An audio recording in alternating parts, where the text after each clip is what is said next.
Hello, everyone, and welcome to the December meeting of the Windsor Southeast Supervisory Union Board.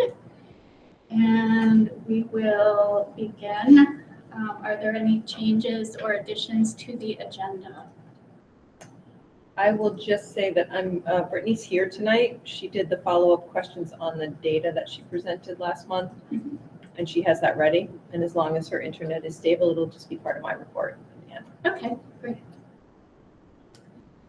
Next up, we have approval of the minutes from November 28th. I will take a motion to approve those minutes. So moved. Nancy? Nancy, okay. Second. And Rebecca? Thank you. Are there any changes, corrections, clarifications?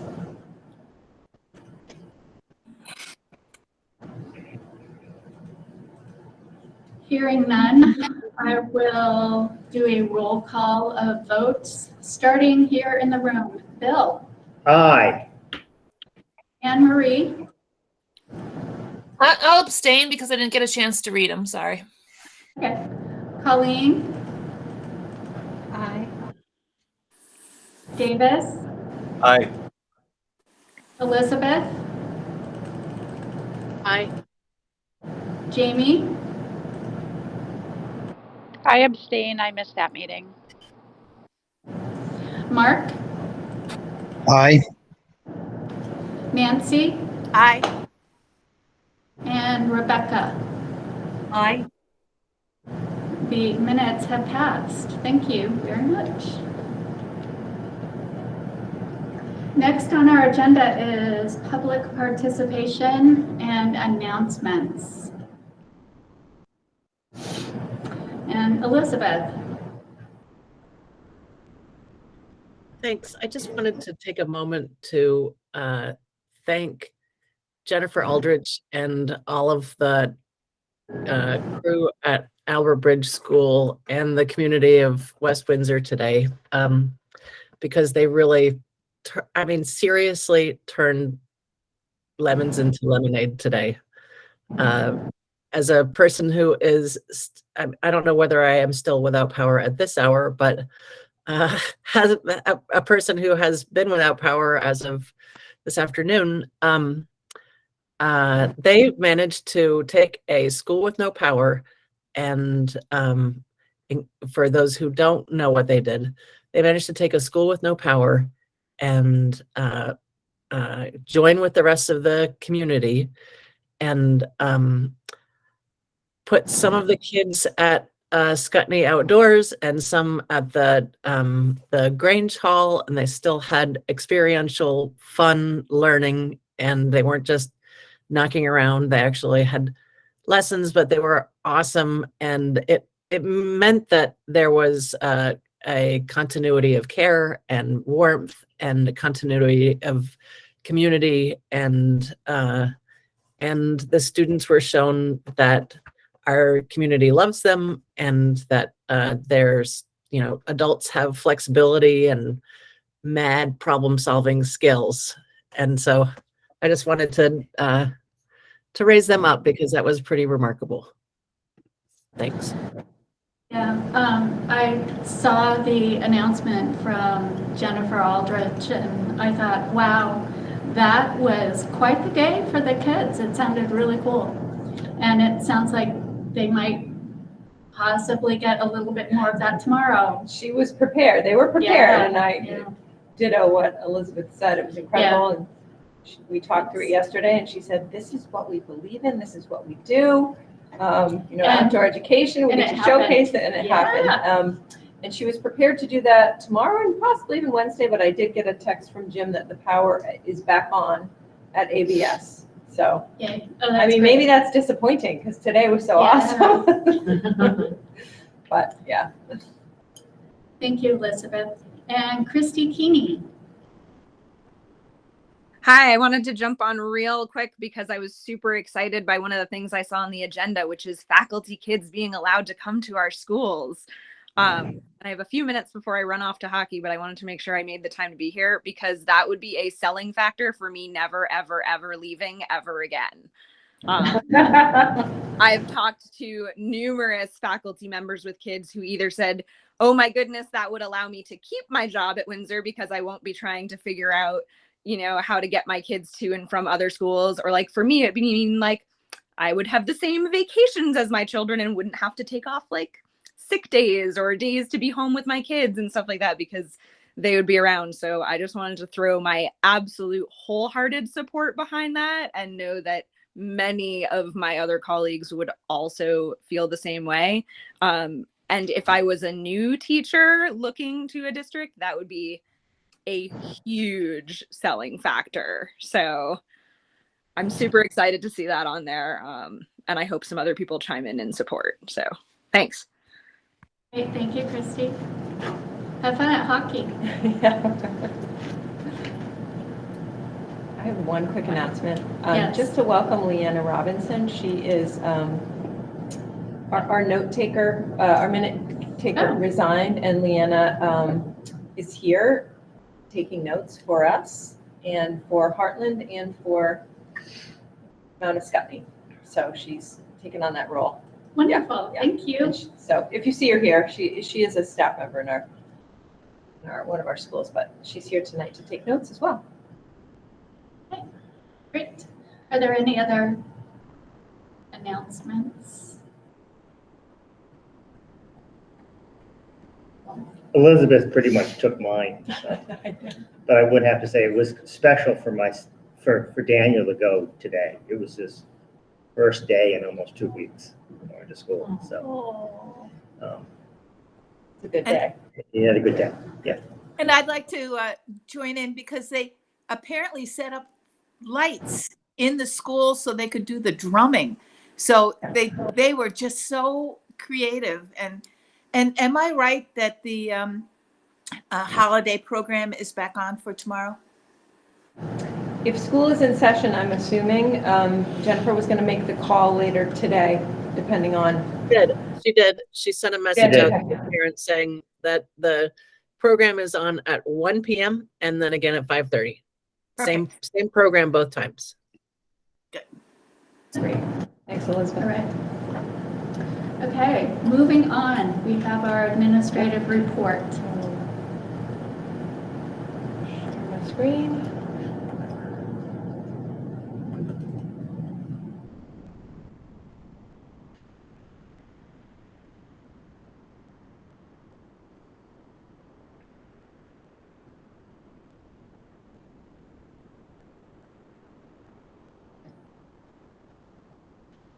All right. I think it's coming. There it is. Okay. So good evening, everyone. Happy almost holiday season. We can feel the excitement in the air at school. And I'm going to start off my presentation tonight by sharing some of the things that we're doing around the holiday time, which I know you all know this, but providing opportunities for students to be engaged in the arts is really important. It builds critical thinking skills, self-confidence, deepens cultural and self-understanding, increases engagement, which is one of our big goals, and it's also really good for student wellness. So this is the high school performance of A Christmas Carol, which was pretty awesome. The next couple of slides are additional things that have been going on across the SU in terms of the arts and performances. And we've all had holiday concerts and ensembles and talent shows and variety shows. And one of the things that I'm seeing across the board at all of the performances that I've been at, students are really taking ownership and leading some of it. They're emceeing the variety shows and the talent shows, and just it's heartwarming to see. And we haven't been able to do this for a while, so it's even extra special. You can see some students really shine in the arts, and that for them keeps them engaged in school, in academics. So we're very pleased and know that the staff are working really hard to help bring these things to life. and even participating in some of the performances, which is nice. In terms of student success and engagement and culture and student wellness, you'll see in the picture there's Mike Nicholson. He was our consultant for our portrait and our strategic plan. He was here on December 5th. And he, boy, we really worked him hard. He had 4 sessions that day. In the picture, you'll see the students he was working with. The group focused on a big idea summit, which is actually listed in our strategic plan. And they kind of ran through a mini summit, and they're going to plan one. That's the goal for the school. What they did is they participated in a spark catcher activity to answer this question, which was, what is a challenging problem or need area in a WSESU school? And the answers ranged from, I listed a few here, more options for students in school, learning needs to be more engaging, making school more interesting, more time in between classes, that was a biggie, no transition time in the hallways, more social time, learning outside the classroom, our discipline structures. So there was a range of topics that the kids, or sparks that the students came up with. And then from those sparks, each group selected a spark that was really meaningful to the group, and then they answered the following questions. So they had to describe the spark, who was affected by it. They had to go into depth a little bit about it. Talked about how they experienced it themselves, how do students cope with it, what the hardship is causing, and then they are going to come back to those the information that was generated in our next session with Mike Nicholson. Yeah, it was great. I hope Angie's okay. Mike then he met with teachers and students in the afternoon, and for a second session, they reviewed the results from the prior session, which focused on the why self-determined learning is so important and part of the work that we're doing. And they actually, Mike had set up a Zoom meet with another school, I think in Ohio, that is working on the same thing. And so we had a good discussion about how you can implement more student self-determined learning into the structures, or how you can change the structures to adapt. He met with a parent group also that afternoon, and a community group, and you'll see Mary again, and I know she's on the line tonight. Mike and Mary worked together with the community. They tag teamed a session, and they talked about identity and belonging and how it shows up in our strategic plan and in our schools. And we had a really good, lengthy discussion and had a pretty good turnout in the evening session. And then Mike followed up the next morning with the lead learners. So it was a great session. Our next one is in February, and I'll keep you posted on that. Well, some staff were in the self-determined learning session with Mike. Some other staff, as you know, we're trying to differentiate our professional development. Some staff were in groups engaged in foundational training, as we're trying to get everybody a baseline. And some staff selected self-directed learning, and they're finding that very valuable. That's the feedback we're getting from staff who are engaging in self-directed learning. And I just shared a couple of things that were shared around what the staff are working on during that time. So they're working collaboratively, co-creating units, working to plan differentiated lessons. They're working, one group was working with a partner to develop resources for parents around reading strategies. And there was additional work done on the Eureka math pilot. So they're finding the time very, very useful and valuable. I said I would come back tonight and talk about the middle school parent circles. So a interest survey went out, worked with Mount Escutney Prevention partners to come up with a survey, and we had 18 responses. 18 parents are interested.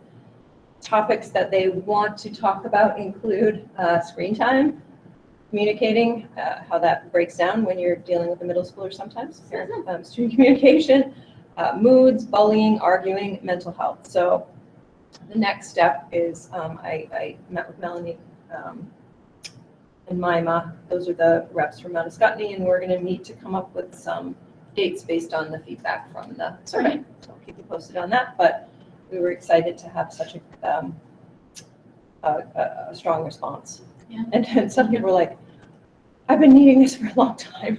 so it'll be good. And then follow up on Listen Up. And we met Angie, Kate Ryan, myself, Elizabeth was able to join us. We met with Sarah Lowry on Friday afternoon. She was the assistant director on the film, Listen Up the Musical. And we really had a good brainstorming session on the best way to roll that out. And we landed with high school teachers should watch it. Teachers should watch it first and be able to have some time to digest it and talk about it and plan for some discussion questions. And then get their ideas on how best to roll it out in school, and then show it to a student leadership group and get their ideas on the best way to roll it out. So that's what we're going to do next. So you'll hear more about that in the future. Yeah. Just a couple of other items. Curriculum pilot updates. As you know, we've been piloting Eureka 2. There are monthly meetings that are happening. So far, the overall feeling of the team is, they're leaning towards, they're in favor of adopting the program. And so the curriculum instruction and assessment team is working on a training and a rollout plan for the fall of 23, which is exciting. They do have some good feedback around, training and make sure we have the resources that we need to roll it out. The curriculum instruction team, and I'm sure Angie will talk about this maybe next month in her report, they're researching ELA curriculum programs and meeting with a pilot team with representation from our schools. And they are in favor of piloting Amplify CKLA and Amplify ELA, which is the middle level part of that program. So I will keep you updated on that. And then What is CKLA?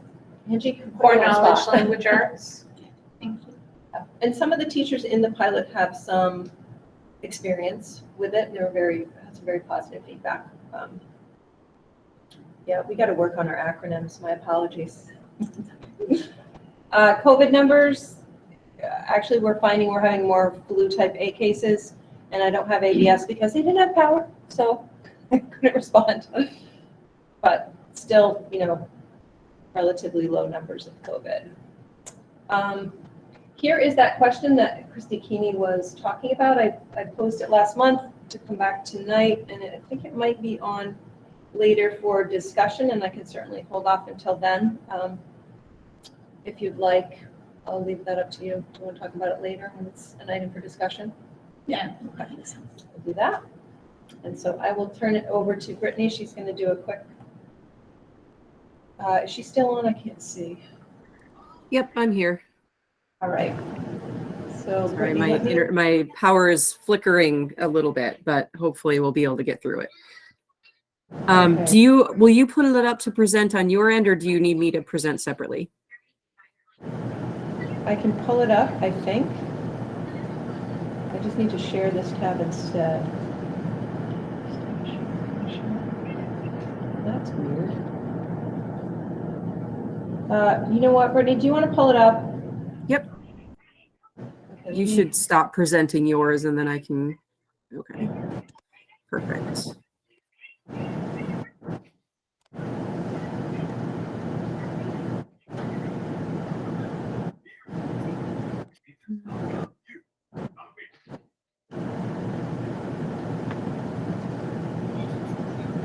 Okay, can everybody see that okay?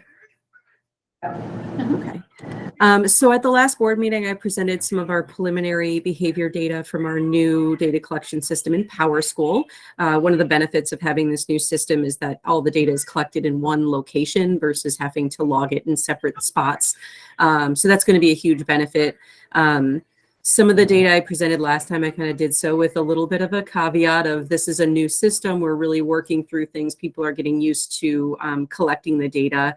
And so we're going to continue to get better at that. But I did want to bring back a couple of data points. So somebody had asked a question about overall behavior and kind of the behaviors that we're seeing. From this chart, normally it's one very, very long list, and I chopped it up into 2 sections. But the first 0 through 5, it's 0, 1, 2, 3, 4, 5 there at the beginning, are all of our minor behaviors. And the others with a large M in front of them are considered our major behaviors.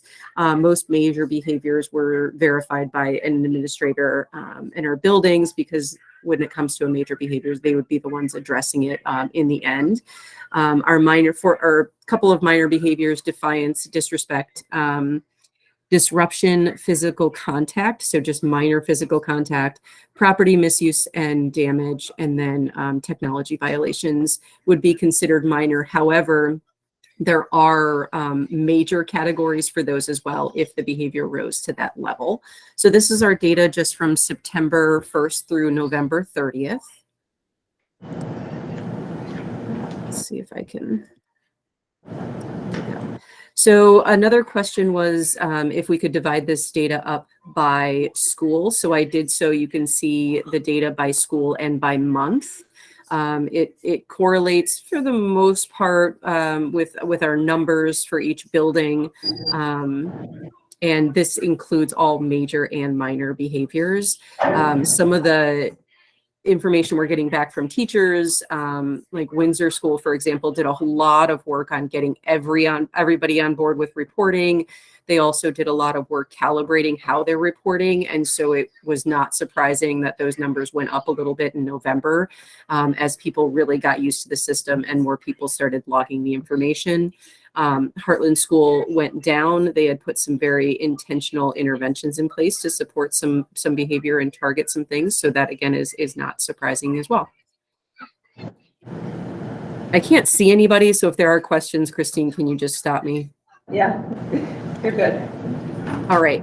So the other way I broke the data down this time is by top percent of reported behaviors. So for example, Wethersfield School right there in the middle, of all of their behaviors, 20 logged behaviors, 21.1% of those were minor physical contacts between September and November. And it just went down the line. So I picked the top 3 that were reported.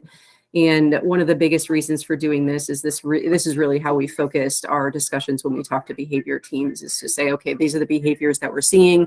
These are the top behaviors. What sorts of things are we going to be able to put in place that might help us see these numbers shift a little bit?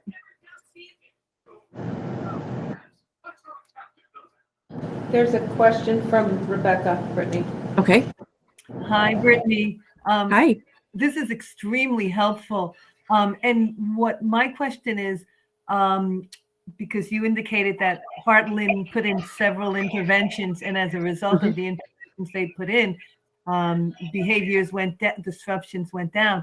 Does Heartland have an opportunity to talk with Windsor and Wethersfield to share some of those things that they're doing to respond to behaviors? Yeah, so I pointed out Heartland because it was really, really noticeable in this area. And I have to say, though, all the schools have done similar things. I just met with Windsor the other day, and they also had seen a spike in one particular area. I believe it was physical contact in October from K-5. They also put some proactive interventions in place, and those numbers really shifted, which was pretty phenomenal. So I think all the schools are putting some proactive things in place. One benefit that we have going this year is the SEIs have a professional learning community, PLC that we call it, on Thursdays. They meet twice a month where they're doing some of this work and talking about what went well, what's not going well, what are some things we can put in place, and really learning from each other, which we've gotten some pretty positive feedback from. All right. Thanks. Oh, another Nancy? question? Nancy? Yes, remind me what SEI is. Social emotional interventionist. Yes, yes. Yep. And we have each building has SEIs, but the number varies. So I think Heartland has 2 Albert Bridge, I believe, has 3. Windsor, I think, has 4.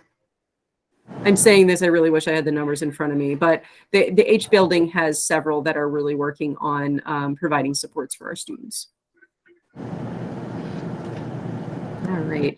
And then one of the other questions is, what are we doing with this data? What are we doing now? So all the teams are meeting at this point to review the data. Sorry. To review the data and figure out what they're going to do with it next. Some teams are really working on calibrating how they're using the data, making sure that the data they're putting in is really data that's very, very useful for them, making sure that all staff are on the same page with reporting. At the same time, each team is really identifying targeted areas and setting some goals, whether that be at the school or the classroom level, to start seeing if they can shift some of these numbers. Some of the teams are really digging into, okay, this particular behavior is spiking on Mondays, even down to it's spiking on Mondays at 10 a.m. What are we going to do at 10 a.m.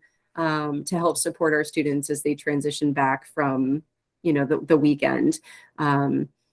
It's nice that this system, you can really dig deep into those areas and figure out what's going on, and you can do it by the district, by the school, by the class, and by the student level. I think that's all I had on this. So I will stop sharing. That's extremely helpful. Yeah, hopefully that answered a couple of your questions from last time.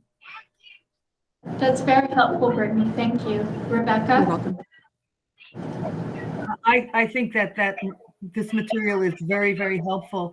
And at a time when parents are struggling with some of what's going on with children coming out of COVID, I'm hoping that maybe at some point there's an opportunity for parents to, you connect with parents, the schools, to just kind of like share some of what they're doing, only because it may be helpful to them in terms of working around some of the issues that they may be experiencing at home with kids. I just think it's great information, and just don't keep it a secret. So thanks. Yeah. A lot. Great. That's a great idea. The other thing that I forgot to mention is some of the schools are working on a crosswalk between our behavior data and our social emotional learning data, so the panorama data, to see what are some of the correlations. That's tricky. That's a really big skill because they're two very extensive programs that get a lot of information. So, but we're playing with it a little bit as we get familiar with both with the behavior data and how it might help us. Davis? So I understand this is a pretty new system, and I'm just curious: is are the categories of behavior being tracked and the methodology of tracking them different enough from data that had previously been gathered that it's hard to look back and see trends, or is there still an ability to kind of look and is it like a clean break, or is it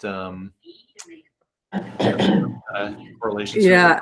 I'm just curious as to how we can kind of incorporate what's already been gathered over the years into the, yeah, that's a really great yeah. question.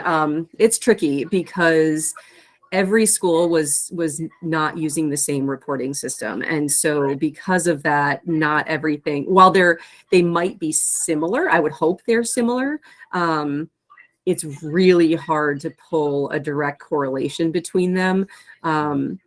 Some of the schools that use Swiss consistently might be able to do that. However, when we had to export the data, it does so in the clunkiest way possible. Think about like just spreadsheets upon spreadsheets upon spreadsheets of student information. And we did it because we wanted to have that. Like if we needed to look back at a particular student, but in terms of discerning, okay, is this behavior showing up more school-wide that last year versus this year, that's where it gets really, really tricky to go back and do that.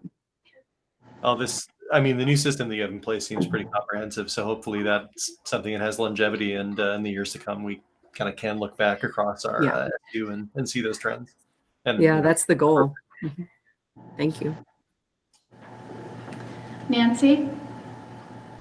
I was interested in your categories But I was also disheartened by the disrespectful, and I initially thought it was disrespectful to teachers and adults, but it could be to kids, other kids too.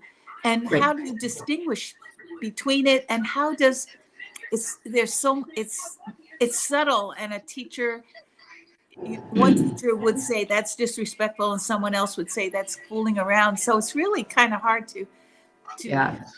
figure that one out. Yeah, we are working on creating, I mean, each school has their own, okay, this is what disrespectful means. This is what, these other categories mean. However, we're trying to align those across the SU since we have one reporting system so that we can give some guidance to teachers on this is what it looks like, this is what it feels like, this is what it sounds like when these particular behaviors are happening.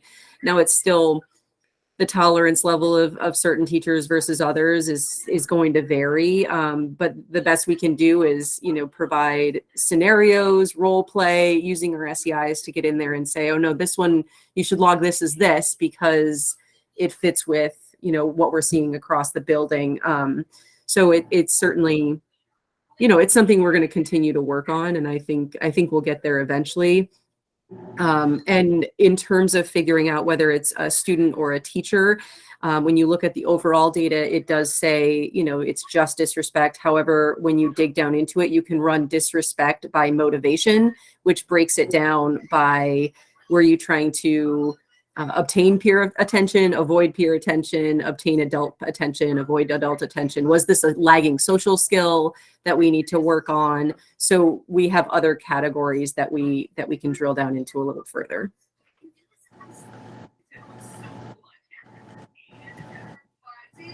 Great, thank you. You're welcome. And that concludes the report.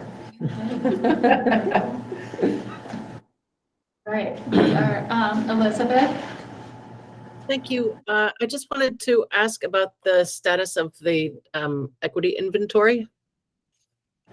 The equity audit. The equity audit, sorry. Yep, the equity audit, they finished up the surveys, and Jacqueline, the person that's looking at the data, was going to dive into that. And Elizabeth, I expect to hear from them anytime because that was around Thanksgiving, and we should be hearing back for the next phase, which is focus groups. Are we not? I thought we were getting our final report like this week. That was the original. It was mid-January. It originally was December, and then they wanted to start right at the opening of school, and no one had the capacity to do that work at that time, so we delayed it a couple of weeks. So it should be mid-January. Okay, thank you. When the result, yeah, great question. Okay, moving to items for discussion. A no small matter update. The briefest of updates, the screening of No Small Matter has been requested for Tuesday, January 17th. That's the day after Martin Luther King Day. What time? I don't know, Nancy. I don't know yet. I need to receive In the confirmation evening? of that day, but it'll be in the evening. And Yeah, it'll be available online. We'll have a question and answer session with the director and the main educator in the film. So hopefully it'll start pretty early, like 5:30 or 6, so that we can have people still be able to participate in the Q&A session. And but it'll also be available online for about 10 days after the screening. What is the length of it? I'm not sure. I think it's like 90 minutes, between 90 minutes and 2 hours, about 90 Wow. minutes maybe. Wow, that's long. Okay. 1 hour and 14 minutes. Thank you. 74 minutes, Nancy. 74. Okay, so I will get, as soon as I know more information, they have a whole promotional package that they're going to share with us, and I will be sure to share it with the board in all 4 of our communities so that we can get as many people. I think we have a license for 500 people to attend, which seems really very optimistic, but hopefully we'll have as many as we possibly can. Great, thank you, Elizabeth. Hiring and employment policy. Well, good. Is Beth here? I have not seen that. I told Beth was struggling with power and Uh-huh. family obligations, and Yep. her car got her catalytic converter stolen. Yep. And I said, give up. So Okay. family first, and I told her to stay home. Okay. All right. She and I have been kind of in the same boat for many days. Okay, so we did get together about the hiring policy, believe it or not, and we came up with several questions.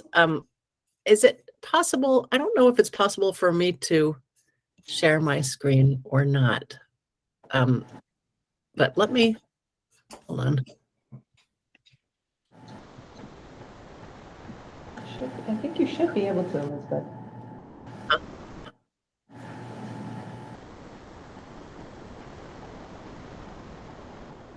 I'm going to, is the chat open? Yes. Okay. Oh, it's not a, okay. All right, hold on. Sorry.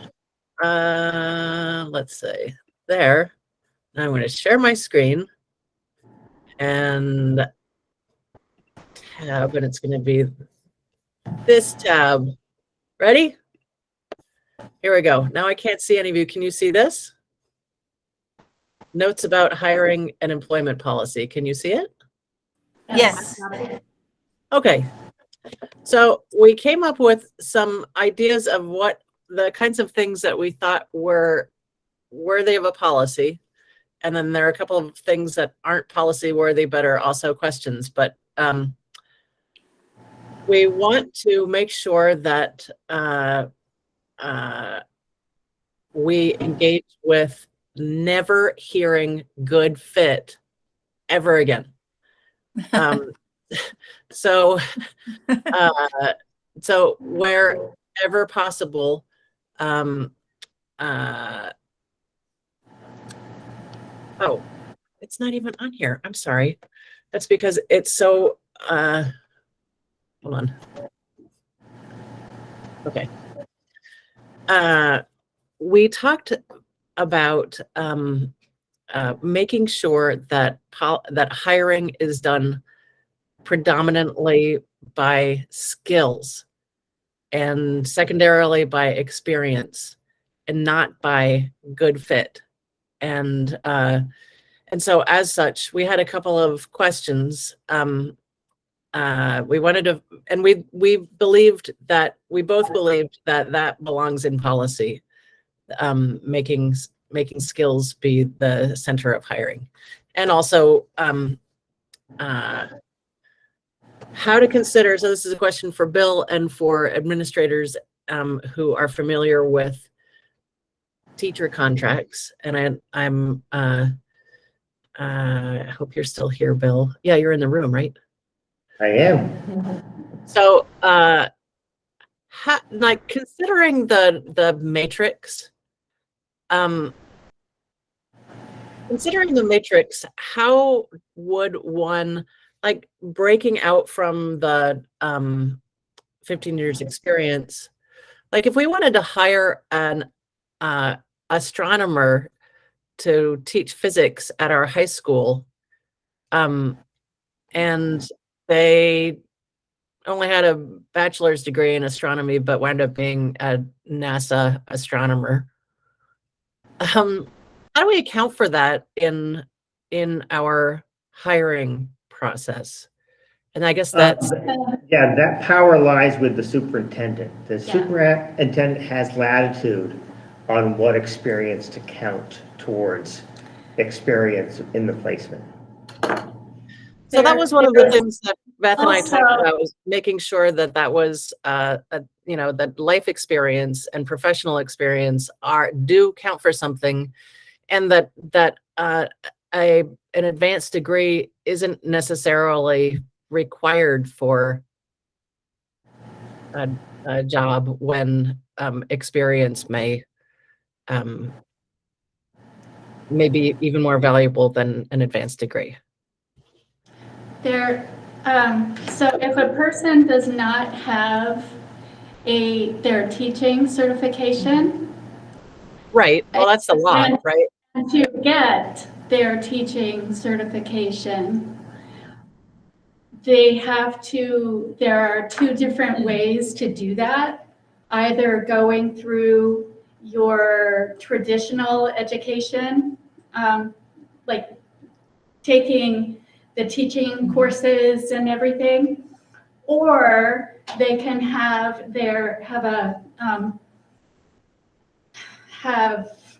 transcript review. Transcript review. And that is done through the Agency of Education and the Professional Educator Standards Board, VP, Vermont Professional Board of, and peer review, there's also. Yep. So Well, that, as far as us putting together a policy, we could not say, oh yes, we will allow this experience and we'll hire this person based on experience. We have to follow what is in the law and what the Agency of Education has. I mean, obviously, that's why I put what is in statute now. Obviously, we would require licensure for teachers, but what we were talking about was and fulfilling that licensure obligation, however it's required. But what we were talking about is having it be part of the policy, where possible and or necessary, consider experience in lieu of an advanced degree. When hiring somebody, when considering somebody for employment in our supervisory union. One of the issues, though, is you can't have policy, you shouldn't have policy that contradicts contract. Well, that's why it says right here, union requirements and pay matrix and how affected by contracts. We did that. That was why we were asking about how the contracts, whether there's any give in how that matrix is formulated for our supervisory union, and whether there's no give within the matrix. There is give in assigning years experience, and that's up to the discretion of the superintendent. That's how it's written in the contract. I wonder if, like, does years experience have to be, I don't know. I mean, we had talked about whether years experience on the matrix has to be years of teaching experience, or can it be years of professional experience related to the subject matter?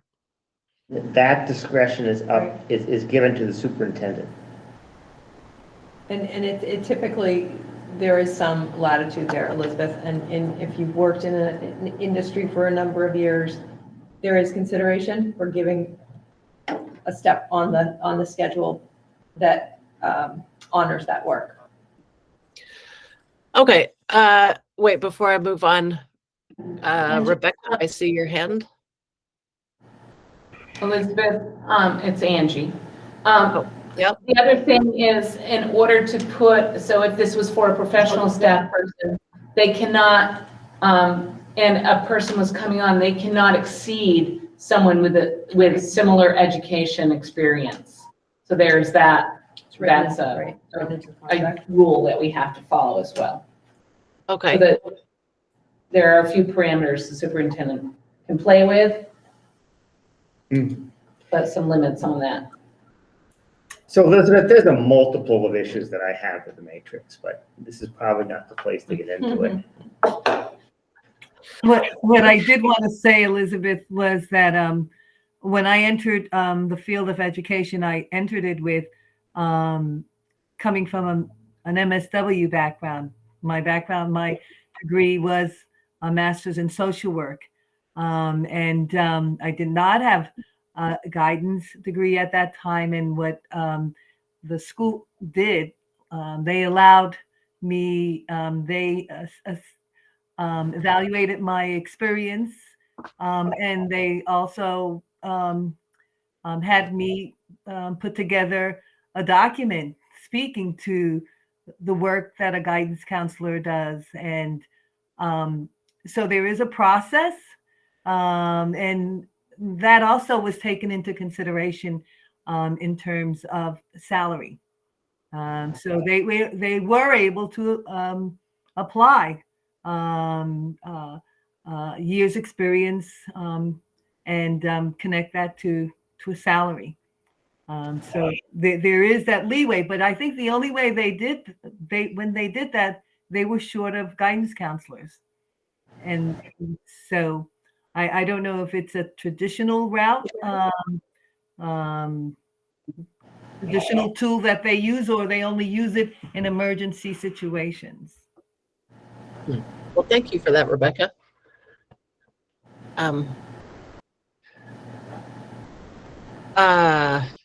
Okay.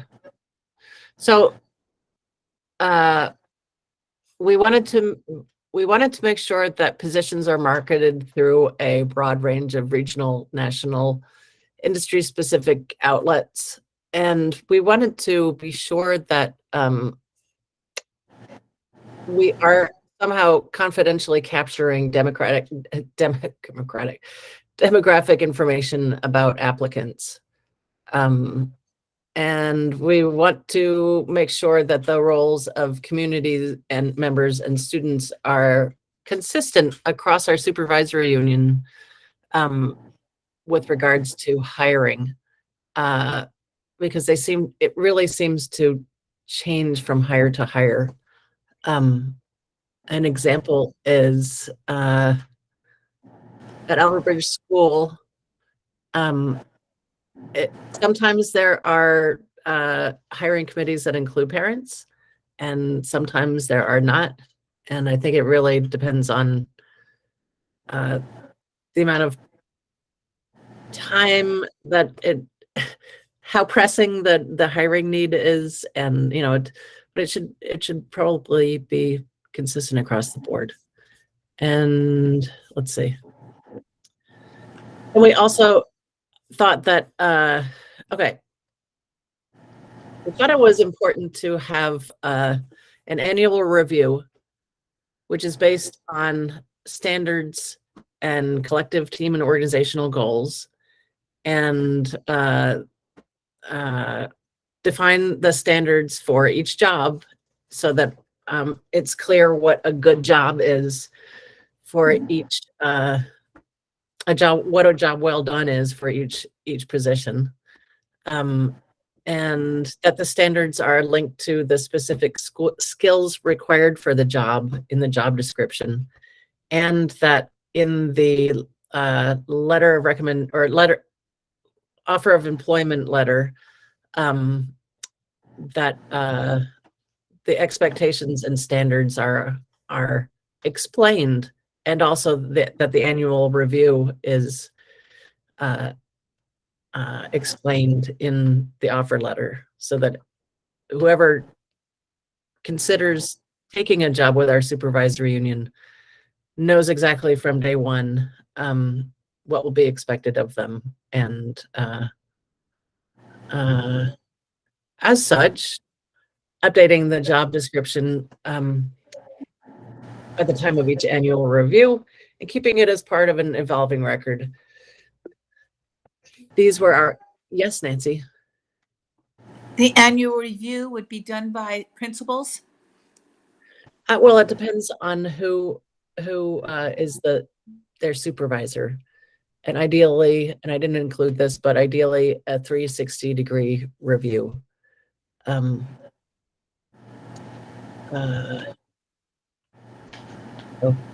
Davis? Is there currently an annual review process in place? No, Okay. there is not. There is an annual review, I believe, for the first 2 years when a teacher is on probation. And that's it. And I think for the superintendent, there's one at the end. We have done one at the end of every contract. And There teachers, is it's, a policy. What's that? for teachers, it's the first 2 years, right, probationary, and then, they're reviewed the third year, I think, because they fall on a track in our supervision and evaluation system. And then there's goal setting, action research, and then they're back to evaluation again. So they get observed every third year. And just full disclosure, Angie's put a team together to look at supervision and evaluation because we know it's not effective in many ways. So. Mhm. I do an annual review of all the departments. Right, it kind of depends on the position. Correct. And I knew that teachers were on a cycle, Yeah. but an administrative position is typically evaluated annually. And It should be. the support Yeah. positions are evaluated annually, or Yeah. should be. Yes. They should be, but I don't think they are consistently. Rebecca, I see your hand.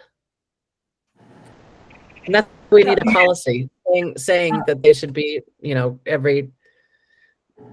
they should be consistent. And they should be consistently linked to the goals from last year and the team goals and whatever the job description is that was updated last year. Rebecca? In my years as a social worker, we were evaluated annually, and we also had supervision. I was surprised when I entered education because it was very different. You are not, and this is, you're not evaluated annually, as Christine mentioned. It's a cycle. Once you're in it, it is a cycle. The supervision is I don't know what that looks like in the schools today, but that's a support that many teachers wanted and craved for, and just for many reasons it just wasn't available. But in my experience, and not only as a guidance counselor, as a teacher, there was not an annual evaluation. I'm glad Angie's looking at it because it's something definitely worth looking at. And I think that teachers do want that, but it's not there. I agree. I think it's that, to me, as an employee, not in education, but a lifelong employee of various kinds, it's the only time that you really have to talk about your job without waiting until something gets really bad and you're like talking about a problem that should have been addressed a long time ago. Nancy and then Davis, I think that's how it is. I'm sorry. Yeah. Correct. You're right. I was next. Is there tenure?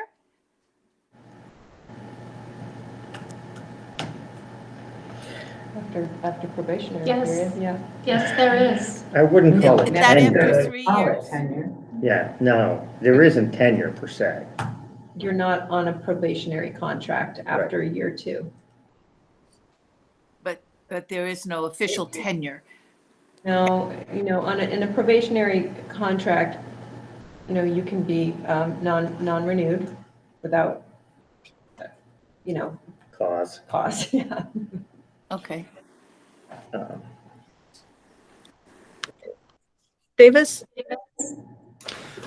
Yeah, are the evaluation tools that are, and I know it sounds like, Angie, you're working on developing some and revising this practice, or at least reviewing the practices that are in place.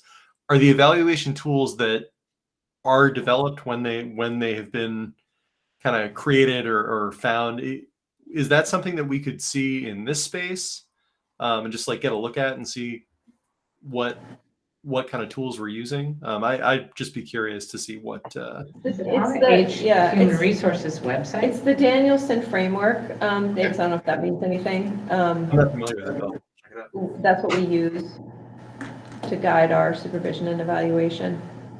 It's pretty standard and Is it on the HR website? maybe. I don't know. There's an HR website. Or, you can get to it from our website. Go to Finance and Operations. Yeah. And Davis, Hear that. the one that I used for David, I apparently is very commonly used in supervisory unions up north of here, which is the Oregon State standard and superintendent evaluation. Got it. The issue with Donaldson is that when she created it, she had no intention of it being a teacher evaluation tool. It's been I've worked with a Marizano system, which is a system that was actually designed for it. Yeah, and I guess that's kind of why I asked, is I would just be curious as to how much of a survey of different methodologies we're doing, as Angie, as you look at this. I find this stuff fascinating. I think that performance reviews and evals are really important. I think they help keep people engaged with what they're doing, and outside of supervision, it at the very least it provides a yearly opportunity for some self-reflection. And if you're doing it 360, you can kind of get feedback from all the different angles that all the different stakeholders kind of rotating around you. So I'd just be curious to hear more and see how this process unfolds. We don't do a 360 for teacher evaluations. The input for that is the teacher and the supervisor. Yeah, I think that would be a burden at a certain point. Yeah, that's one of the issues with our current practice is it's particularly heavy in our schools that have a lot of turnover. So, because you're having to do those teachers 2 years in a row. And in COVID, we were only evaluating new teachers. Sure. So, What the main issue with teacher evaluation is that one tiny thing gets in the way: students. That's a reality for administrators and teachers as well. And there's certain systems that look to get around it. Donaldson is not one of those systems that is helpful. It's very time consuming. Yeah. But yeah, I think it's definitely something to look at, because when doing a good job of teacher evaluation, you begin to find skills that are lacking.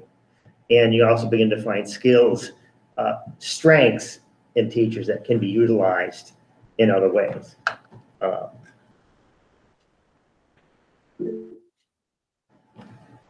Brittany.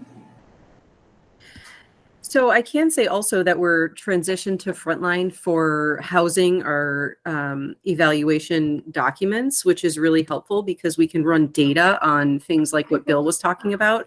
So the Danielson framework, and these are the areas that we're struggling with across the SU, or these are the areas that certain teachers need more support with. And we can run those reports and then offer intentional professional development around those specific areas, which is kind of a neat way to use it. And so when we do, as Angie works on the new supervision evaluation process, she will we'll put those documents into Frontline as well and be able to do the same thing, which is pretty exciting. Yeah, that's And awesome. just to point out, she's working with a team of teachers. It's not just Angie by I figured there were more people involved. So anyway, the main points are that we would like to continue to develop the hiring and employment policy, but have it be one, have the hiring be skills-based, and two, make sure that there are standards for employment and a real job contemporary or a current job description that are included in the employment letter. Three, that there's an annual review and that's also promised in the employment letter, and that all of the parts of the employment actually follow through with those things.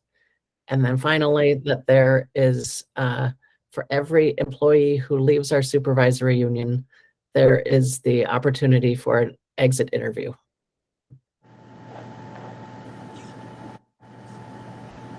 Great, thank you.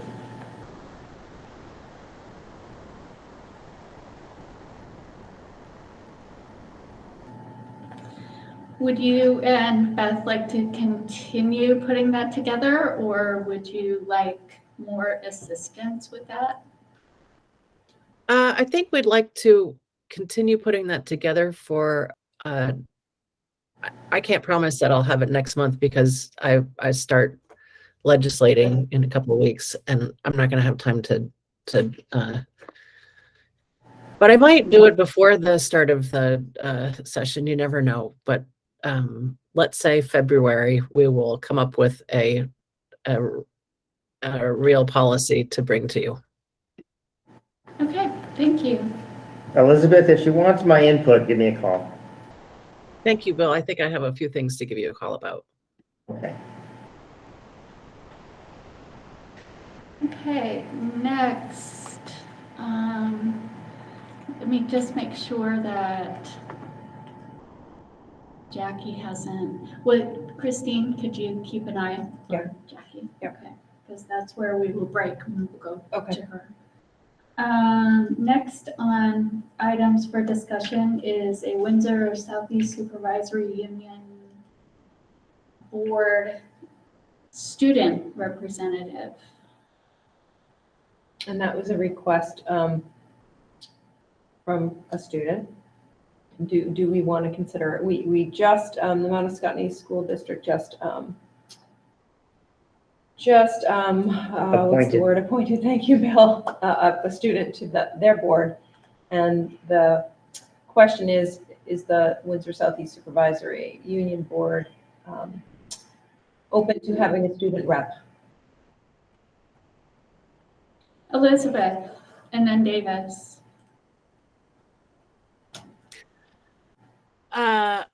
I just want to,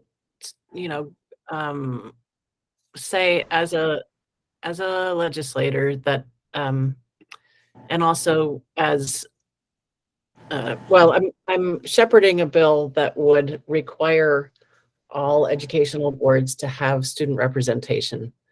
And further, it would require the possibility of student representation on all municipal boards. But there seems to be quite a bit of enthusiasm for this.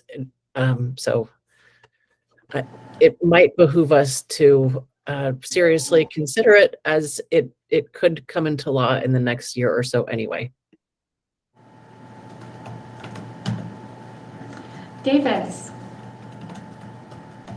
So because of the way that our supervisory union board works, we're drawing members from local boards, would it make sense to consider starting by having student members of local boards have the option of being a member of the SU board? So say we had a student member of each one of our district boards.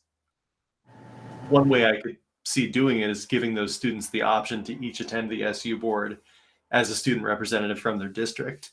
I know that's asking a lot of students time-wise, So maybe it could be a, right of first refusal kind of thing. But I mean, I think it would make sense. We're all obviously members of our district board, so I think that adding a completely, starting from scratch and interviewing people at this level kind of doesn't jive with how we're doing things with our reps. Thank you. Rebecca?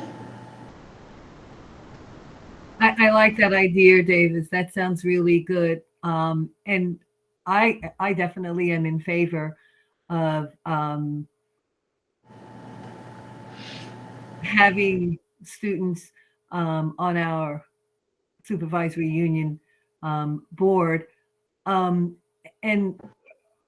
if we can also have students start really early, I just like the idea.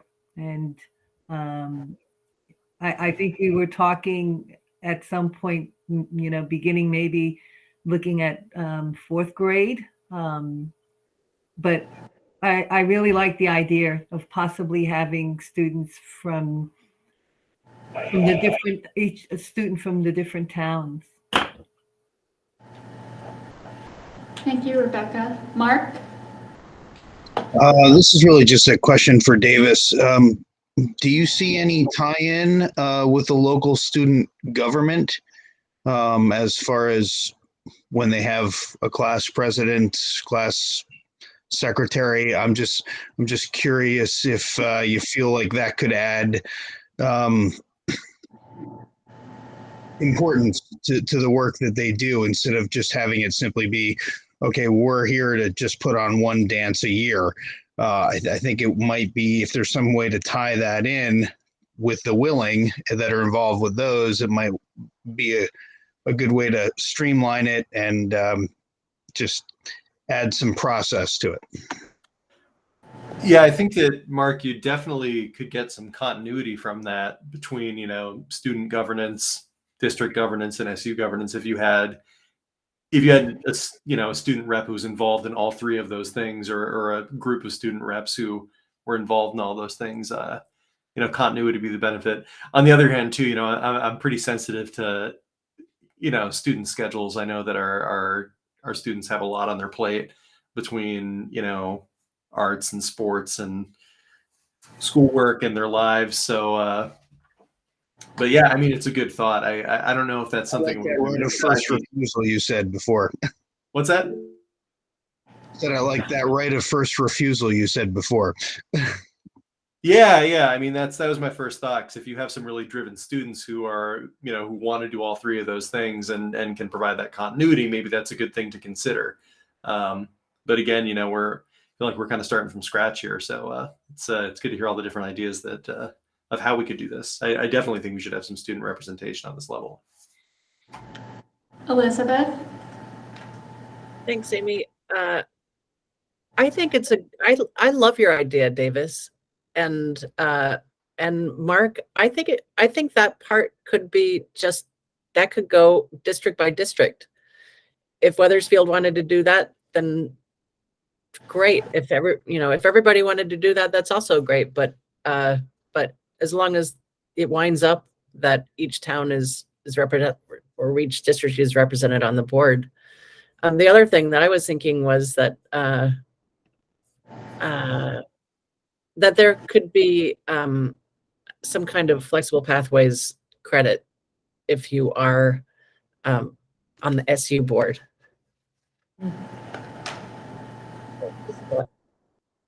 Yes. I think that Davis's idea is really important. I think that's really beneficial, as if there are two board members of, say, the Mount Scottney board, you can alternate going to those meetings, which may also be a beneficial factor for people's schedules when they're busy or can't make it. But I think having that option where it's just the same representatives that are being appointed is a really good idea, and flows with the continuity of our current school board setup. Okay, Colleen? I think I'm just jumping on Mark's idea excuse me, of having that continuity through the school politics, through school government to our school boards. But in general, really like the idea of having kiddos on our boards to represent the students. And I wonder if we end up at some point having kids on the ballot on town meeting, which I think would also be interesting. Can't do it, Colleen. Sorry. There's some They tried to legality. do it. It's the age. They tried to do it in Brattleboro this past year, and it was really? roundly defeated. Yep. Nancy,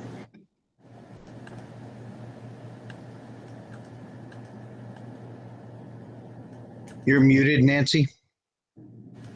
Yes, indeed. Hartford and Weathersfield, do you feel that your students are interested? Because I know your schools only go to the 8th grade. And I also worried about Elizabeth's bill. If you are you not mandating, but what if what if a school doesn't have anyone who wants to be a board? You're not making them a student. I don't know. I just wondered, because you sounded like your bill was going to make it mandatory that every school have a student on their I'm not board. sure that we could, I don't think that we could really do that because we, That's you what I know, thought. Yeah. on our, as you know, on our board, we've been trying to get a student rep for actually years.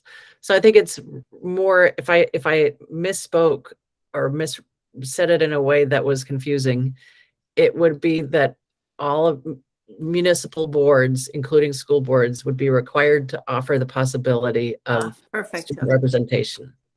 That's good. Yes. okay, we do have Jackie here, so we need to get moving, but so we have Anne Marie and Nikki and then Mark, your hand was up. So Anne Marie. Yeah, I just wanted to quickly answer Nancy's question. I'm not sure if if Weathersfield, since we only go up to the 8th grade, if there would be kids that would be interested, but like Elizabeth said, if there aren't kids interested, then we just wouldn't have a rep, I suppose, but we could offer it. Thank you. Nikki? I wanted to say that although our school only goes to the 8th grade, we're still a district that has high school students. And they may be willing to be on the board. So we do still represent all of our kids, even though they don't go to our school. So. Mark? I'd just like to look at a different way of categorizing.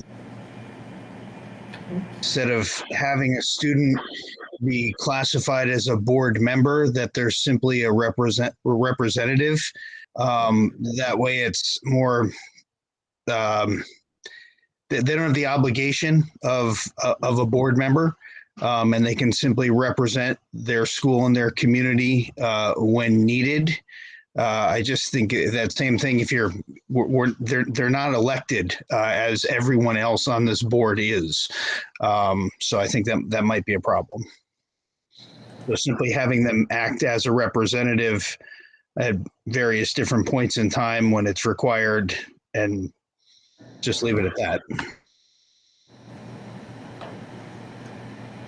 So at this point, we at Heartland and Weathersfield and Albert Bridge, there is not a process in place, to my knowledge, for an application process to be a member of the school, but to be a representative.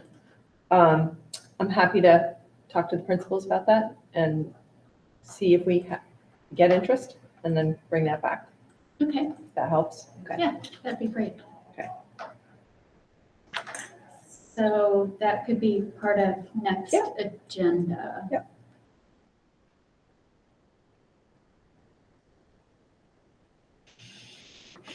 And we are going to make a slight change on our agenda. We are going to jump to the superintendent search committee because we have Jackie with us now.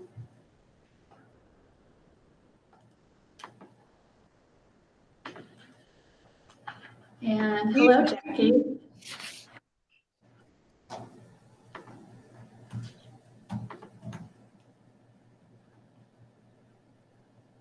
Are you waiting for me, Amy? Yeah, just take the lead or what you wanted me to do. So sorry. So we are going to appoint the screening committee members, approve the timeline, and approve the job posting. right.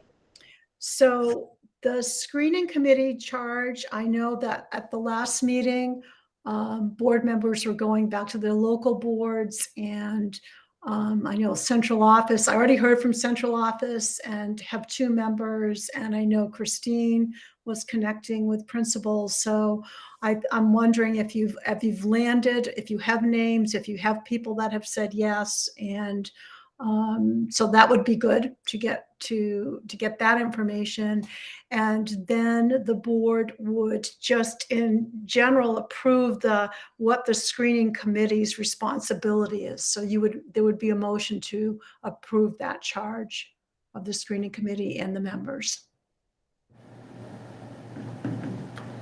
Okay, so our 4 board members. We have Mark from Weathersfield. Okay. And that's Mark Youngling. Yep. We have Heather. Vitali. Oh, no, not Venata, sorry. Venata, yeah. Sorry. Oh my gosh, They that's a both very begin with different V. name, yeah. Heather Venata Okay. from Heartland.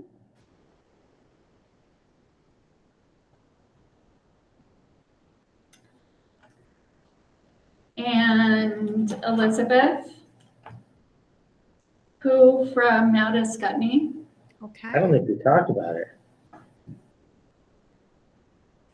Sorry, I completely forgot at our last meeting, and so we haven't talked about it. I apologize, and we can't really talk about it right now, but I can. Well, we're gonna do a member from each town. Yep. Right. So Well, I'll throw my hat in. I'm interested, Elizabeth. Oh, Mostly good, because I know Bill. that you're gonna be really busy and, Okay, so we have Bill from West Windsor. So Rebecca or Davis? Or you. Not I.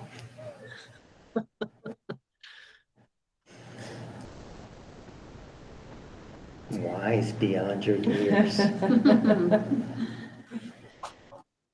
you just remind me of the time frame of this again? The time frame, all of that information, you do have that if you look in your shared Google Doc. There's all of those dates. But the time frame, there are 3 meetings. And the first one is January 10th. And that is the 10th, the 17th, and the 31st. And then sometime February 6th through the 17th, we would conduct interviews of the semifinalists. So those meetings are about an hour, they usually run about an hour and a half in length. There's a 4 o'clock start. They are in person. I really like people to be there in person for these. So we'll find space to do that. So it's a commitment for January, and then you pretty much will be in good shape after the first week of February.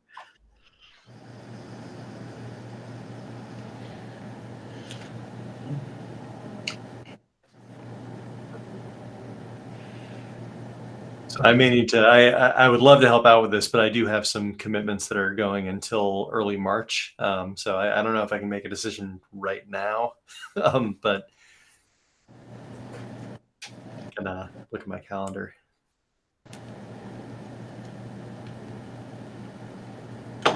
Rebecca?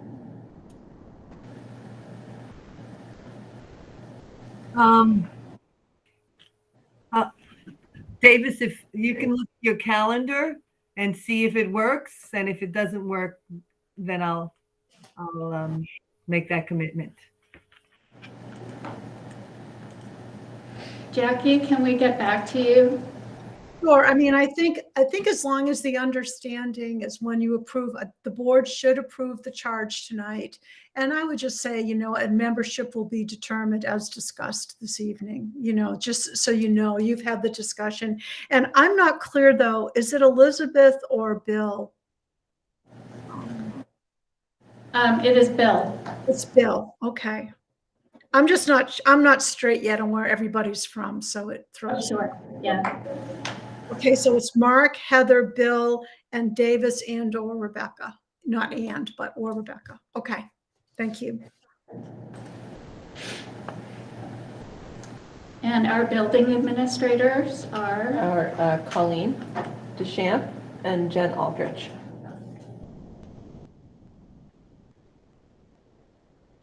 And Christine, what I'll reach out to you because I'll just want accurate names with contact infos, or I can reply to Lori on that. Okay. Really fine. Yep.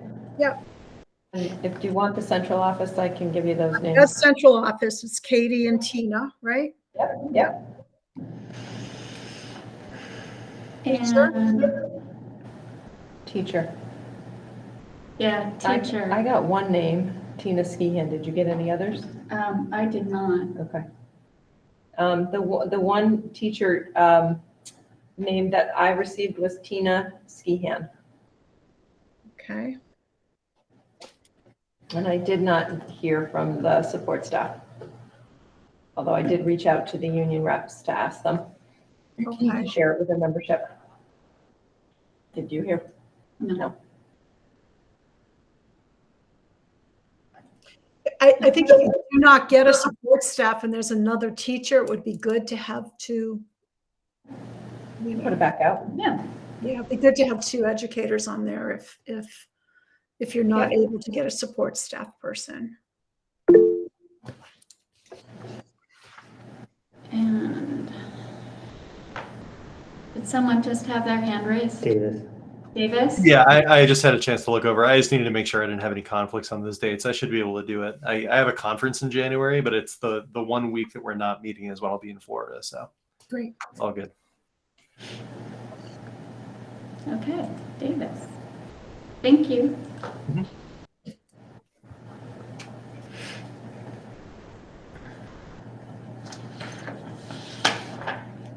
So Amy, did you want to, I know that your board usually does all of the motions at the end, so that's fine with me. I don't need to be there for that, but if you wanted, if this is okay with folks, there would be a motion to approve the screening committee charge as presented.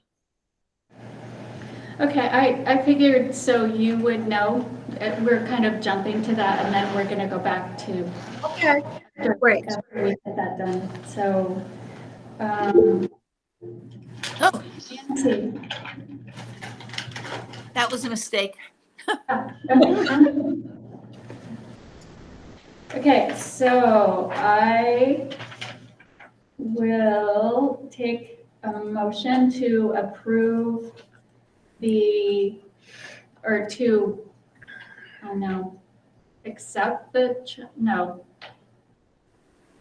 to approve the process and timeline of the superintendent search. So moved. Nancy. Nancy. Is there a second, Rebecca? And is there any other discussion before I do a roll call? Starting in the room, Bill. Aye. Anne Marie. Aye. Colleen. Aye. Davis, Aye. Elizabeth, Aye. Jamie, Aye. Mark, Aye. Nancy, Aye. Nikki, Aye. Rebecca. Aye. Okay, so we have the process and timeline. And so also the charge. Jackie, how do you, so we accept the charge or approve the charge? Yeah, you would, I would recommend a motion to accept, to approve, to accept the screening committee charge as presented. Okay. I will take a motion to accept the screening charge as presented. I'll move that, Nikki. Second. Nancy. Nancy, okay.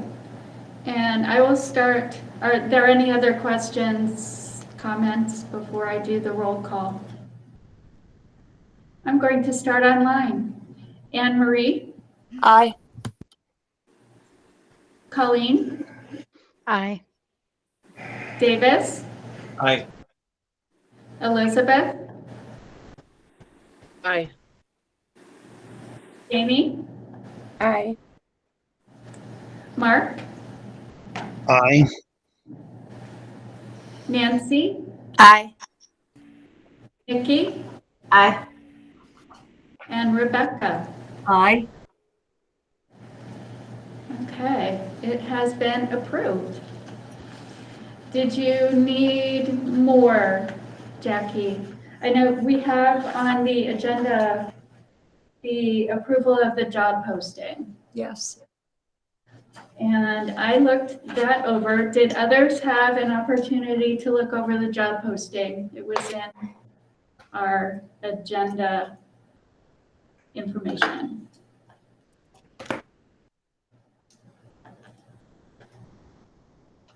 I did not. I did not see it. I think it's in the portal. I didn't see it either. I'm not saying it's not there, I just didn't see it. If you're looking for it, you can find it in there.